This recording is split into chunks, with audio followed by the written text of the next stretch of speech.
Assalamualaikum warahmatullahi ta'ala wabarakatuh.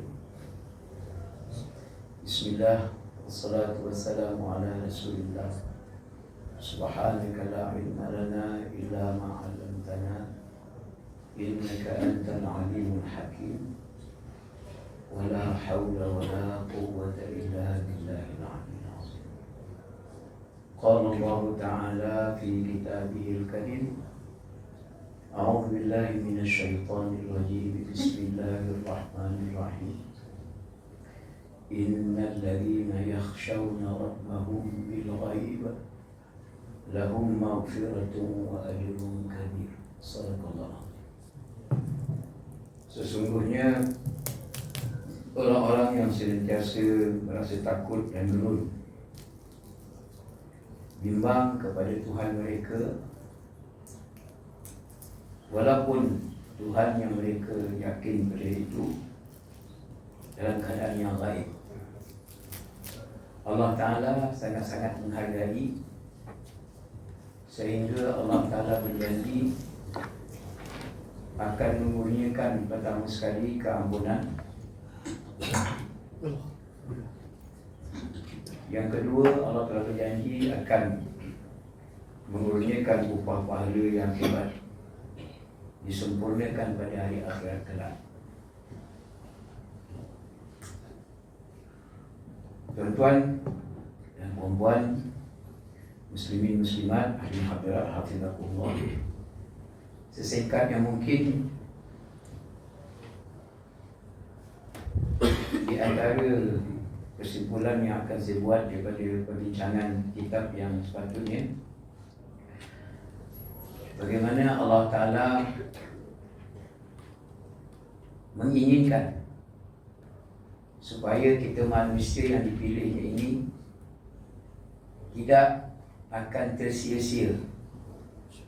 Padahal Allah Ta'ala tidak ada kepentingan sedikit pun, kerana Allah Ta'ala yang Dia sahaja Tuhan ini bukan dengan sebab kemuliaan itu, bukan dengan sebab kehebatan kita beribadat kepada Dia, Dia mulia, ataupun dengan sebab kita engkar, kufur, Dia hina, tak. Tetapi Allah Ta'ala yang baik ini memang Dia suka sangat dengan perkara yang baik. Inna Allaha tayyibun la yuhibbu illa tayyibah. Sungguhnya Allah Ta'ala ini Dia baik, Dia tak suka melainkan perkara yang baik-baik. Sebab itu, di antara kebaikan yang ada pada Allah Ta'ala, kehidupan kita manusia yang dibuat itu kehidupan yang terbaik. Walaupun manusia senantiasa mencari-cari kehidupan yang maju, membangun, mewah, selesa, tetapi kepercayaan yang kita bina, keyakinan yang kita jaga, macam mana pun Allah Ta'ala sahaja yang terbaik. Tuan-tuan tengok kemajuan zaman moden ni. Tadi saya lalu jam daripada General Hospital GH nak sampai ke masuk bawah ni, lorong ni, start di 12.45 sampai 1.30, 1.45 tak sejam. Zaman moden ni sepatutnya canggih, patut takkan jam pasal kita canggih. Kat Malaysia kenderaan drone tak ada lagi, helikopter tak mampu. Kalau saya nak cepat dengan helikopter, tak nak jam, saya kena cari Tycoon yang sponsor saya. Tapi siapa saja Tycoon nak sponsor, tak ada kepentingan apa-apa. Sebab itu, bila kita berada di akhir zaman, dia tuan-tuan bila sebut akhir zaman ni, start daripada Nabi Muhammad SAW sampai kiamat, akhir zaman. Tuan-tuan, tadi saya baca dalam mukadimah bagaimana surat, kalau tuan-tuan sekarang ni alhamdulillah di surau-surau di Selangor, terutamanya di masjid, mereka telah mula mengamalkan membaca suratul Mulk setiap kali Aisyah. Alhamdulillah. Dan di antara ayat yang popular yang saya baca itu bawah sekali, bagaimana Allah Ta'ala ingin menyatakan sesuatu yang sebenarnya kenyataan itu pasti, betul, tepat, bukan pembohongan. Pasal kita yang duduk di akhir zaman ini, di antara ujian yang kita pasal berdepan ialah cakap-cakap yang bohong. Kadang-kadang belum celik mata tengah pejam tu dia bohong juga. Pembohongan ni tuan-tuan, saya ulang. Ya. Pembohongan ni tuan-tuan bukan sesuatu yang baru, benda lama. Tetapi ketika mana kita gagal untuk meletakkan kepercayaan dan keyakinan kepada Allah Ta'ala, kita menganggap pembohongan itu suatu benda yang biasa, kadang-kadang suatu keperluan. Sebab itu saya sebut semula, saya nak ungkit, kita ni bila hidup atas dunia tidak dibenarkan berlakon. Mesti kita hidup secara realiti. Kita bukannya pelakon. Kita ni benar-benar hidup. Kita ada kehidupan yang kita mesti lalui. Kita ada kehidupan yang telah pun disiap sediakan oleh Allah Ta'ala yang kita yakin itu. Sebab itu di antara rupa bentuk kehidupan yang kita mesti ada ialah suatu ketakutan. Innal ladzina yakhshawna rabbahum.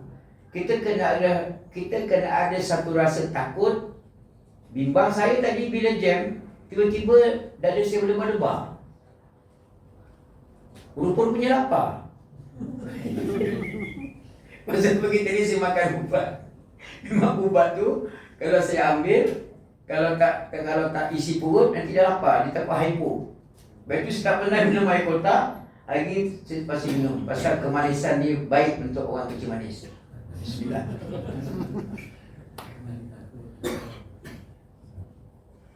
Rasa takut, rasa bimbang itu kena ada. Pasal kenapa kita bimbang? Kenapa saya bimbang? Saya bimbang takut tak sampai. Saya kata ini kalau dibawanya jam tak berhenti ni kan. Tapi bila lalu ambulans 3-4 biji, laju sikit lah. Satu kesalahan tau. Kalau kita ni follow ambulans, satu kesalahan. Tapi sekurang-kurangnya cepat sikit lah. Kebimbangan itu bukan pasal tak makan, tak minum, tak. Pasal Allah Ta'ala ni ketika mana menjadikan kita manusia, maka dia telah menyiapkan segala keperluan manusia. Sebab itu yang kita bimbang itu bukan soal rezeki, makan, minum. Tuan-tuan, ketika mana kita berjaya mempercayai dan meyakini Allah Ta'ala, wa ma min dabbatin fil ardi illa 'ala Allahi rizquha. Apapun yang melata hidup di atas muka bumi ini, semuanya telah disiapkan rezekinya oleh Allah Ta'ala. Tu kena ingat. Pasal kadang-kadang oleh kerana kita tak ada rasa bimbang, takut dengan Allah Ta'ala, kadang-kadang kita alihkan takut itu kepada takut tak makan, takut lapar, takut showroom miss. Kadang-kadang kita ke mana kita tidak berjaya untuk merasakan takut, bimbang dengan Allah Ta'ala, menyebabkan kita terpesong, kadang tersongsang, kadang-kadang sudah lagi tidak tabii hidup ini. Lalu kita menganggap seolah-olah kitalah yang sebenarnya menyediakan rezeki yang ada. Kitalah yang sebenarnya kalau tak berusaha tak dapat rezeki itu. Tuan-tuan, kita lari sikit apa nama dia? The 1975. Kan, ada kan? Saya ulang. The 1975. Tuan-tuan, hari itu kita sudah ditakutkan oleh Allah Ta'ala dengan bahaya bencana COVID. kita pun melilih air mata, meraung, minta mohon restu kepada Allah Ta'ala, keluar hidung, air telinga semua, supaya dibuang bala bencana itu. Ketika mana Allah Ta'ala mengurniakan kita sedikit kelapangan, lalu tanpa segan dan silu, tanpa rasa takut dan bimbang, kita membenarkan program maksiat itu datang. Walaupun ditunjukkan depan mata kasar kita apa kesudahan 1975 tu yang sebenarnya. Tadi saya sempat tengok dalam Facebook bagaimana rakaman yang di-share, bagaimana berlakunya banjir, bukan banjir besar, banjir yang meranapkan bukit, meranapkan jambatan, meranapkan bangunan yang tinggi. Banjir, saya tak pasti banjir itu adakah baru berlaku ke ataupun rakaman yang lama. India ni kan terkenal dengan, mana ada hujan India ni. Bukan saya nak hina lah, pasal saya tengok depan mata kepala saya, tuan-tuan, India ni di antara kelemahan dia, ketika mana dia tak bersedia untuk beriman kepada Allah Ta'ala, kan orang Islam kan teraniaya di India. Yang terbaru ni kan bagaimana orang Kristian dianiaya, 2 orang perempuan diarak beramai-ramai, bertelanjang. Kemudian diberitakan mereka itu dirogol beramai-ramai. Tahu tak bila tu? Tak tahu? Weh, saya duk ulu yang tahu. Weh, saya duk ulu kalung. Saya duk ulu kalung. Ulu kalung, ulu yang baru, ulu Selangor, 3 kali ulu.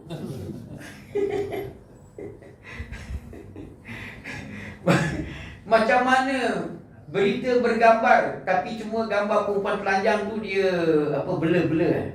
Dia gelap kan.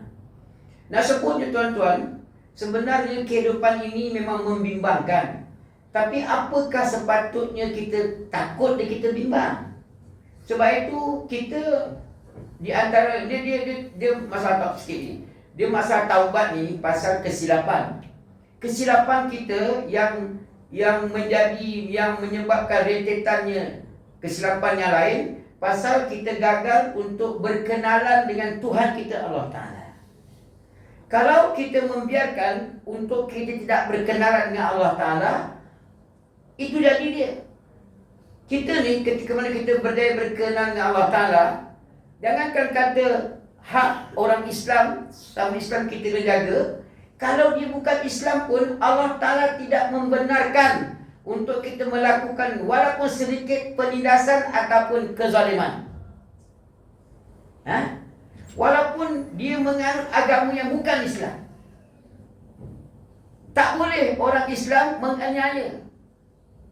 Tetapi oleh kerana manusia gagal untuk berkenalan, beramah mesra dengan Allah Ta'ala, maka dia tidak bimbang. Kalaupun dia melakukan sesuatu yang di luar tabi'i manusia itu sendiri. Tuan-tuan, dipendekkan lagi cerita seminit lagi. Sepanjang hidup, sejarah telah membuktikan ketika mana orang Islam berjaya merasakan takut dan bimbang kepada Allah Ta'ala, lalu mereka patuh dan menurut segala kehendak Allah Ta'ala. Ketika mana Islam yang mereka ikut, kita ni kebetulan tengah hangat dengan hijrah, hijrah Muharram. Tuan-tuan, kemuncak ketika mana kita berjaya berkenalan mesra dengan Allah Ta'ala, maka manusia itu akan mengikut patuh, bukan ekstrim, bukan fanatik, tapi itu memang keyakinan orang Islam. Sampai peringkat oleh kerana Allah Ta'ala itulah yang paling berhak untuk menguruskan kehidupan manusia dan sejagat, maka Allah Ta'ala minta kita supaya ketika mana menjaga manusia, menjaga masyarakat, mesti dengan agama. Maka kemuncak agama itu mesti dengan berkuasa. Mesti ada kuasa. Orang Islam kena berkuasa. Islam diberikan peluang kepada Islam untuk menguasai Kerana terbukti sepanjang hidup ketika mana manusia menjadikan agama sebagai penguasa, tidak ada seorang yang bukan Islam pun yang dipaksa untuk menganut agama Islam. Bahkan tokong kuil, apapun yang mereka ada menyembah daripada Allah Ta'ala, tidak dibenarkan untuk dirobohkan. Pasal apa? Pasal Islam telah berjaya membuktikan dengan Islam itulah bukan sekadar individu itu terjaga, terpelihara, bahkan masyarakat yang berbilang bangsa budaya pun akan dijaga oleh agama. Berilah peluang tuan-tuan, beri peluang. Pasal ketika mana kebijaksanaan mengatasi Allah Ta'ala, tidak ada keuntungan sesen pun kepada manusia. Penutup, bila kita berjaya berkenan dengan Allah Ta'ala, timbul rasa takut dan bimbang kepada Allah Ta'ala, Allah telah menjanjikan dua perkara. Walaupun Allah Ta'ala yang kita percaya itu tak nampak depan mata, tak nampak. Satu, Allah Ta'ala kata Dia bersedia untuk mengampunkan segala kesilapan kita yang lampau. Dengan bertaubat tadi lah. Tuan-tuan, kita ni paling tidak kita tersilap. Dia tuan-tuan bila nak sebut pasal masyarakat, nak tak nak kita nak sebut siapakah yang akan memimpin masyarakat. Itu mesti dah. Kesilapan kita ketika mana tersalah memilih. Ini bukan pilihan raya Kalau tuan-tuan selesai pula bukan PRN, ini kuliah Zohor. Direngkaskan pasal 22 dah. Ketika mana Allah Ta'ala menjadikan manusia yang serbu satu macam kelemahan, kesilapan yang lampau dengan diulang, taubatnya kita dengan kesilapan itu, kita takkan ulangi lagi kesilapan untuk memilih pemimpin. Kesilapan yang lama macam mana Ustaz? Allah telah berjanji lahum maghfiratun, keampunan. Satu. Yang kedua, Allah telah berjanji untuk wa ajrun kabir, untuk memberikan satu anugerah, balasan. Tuan-tuan, Allah Ta'ala baik tak baik dia, apa juga kita buat, walaupun sedikit, walaupun sekadar niat yang tak nampak, nanti akan dihargai oleh Allah Ta'ala. Wa ajrun kabir itu satu penghargaan yang telus dan tulus daripada Allah Ta'ala. Bersih. Bersih. Style baru. Bersih. Tuan-tuan, Allah Ta'ala ni ketika mana kita berjaya dibersihkan dosa oleh Allah Ta'ala, lalu dikurniakan pahala, rahmat, berkat, nanti bila kita mati, masuk akhirat, bersih, akan masuk syurga. Kemuncak hidup, itulah dia tuan-tuan. Tak kisah engkau ustaz ke, bukan ustaz ke, engkau kerajaan ke, engkau pembangkang ke, tak kisah semua tu. Engkau Hulu Yam ke, Hulu Kelang ke, Hulu Subang Jaya ke, memang USJ, Hulu juga, Hulu Subang Jaya. Semuanya akan dikurniakan yang terbaik oleh Allah Ta'ala, oleh kerana diampunkan dosa, oleh kerana dikurniakan rahmat, berkat dan pahala, nanti ujung-ujungnya syurga tu lah. Allahu'alam. Mudah-mudahan sementara kita hidup diberikan kekuatan untuk kita percaya dan yakin kepada Allah Ta'ala. Buktikanlah keyakinan itu dengan kita memilih pemimpin yang nakkan kepada agama. Wallahu'alam. Yang baik pada Allah Ta'ala, yang baik pada saya. Mohon ampun dan maaf. Aku lupa lihada. Wastaghfirullahaladzim. Wassalamualaikum warahmatullahi ta'ala wabarakatuh.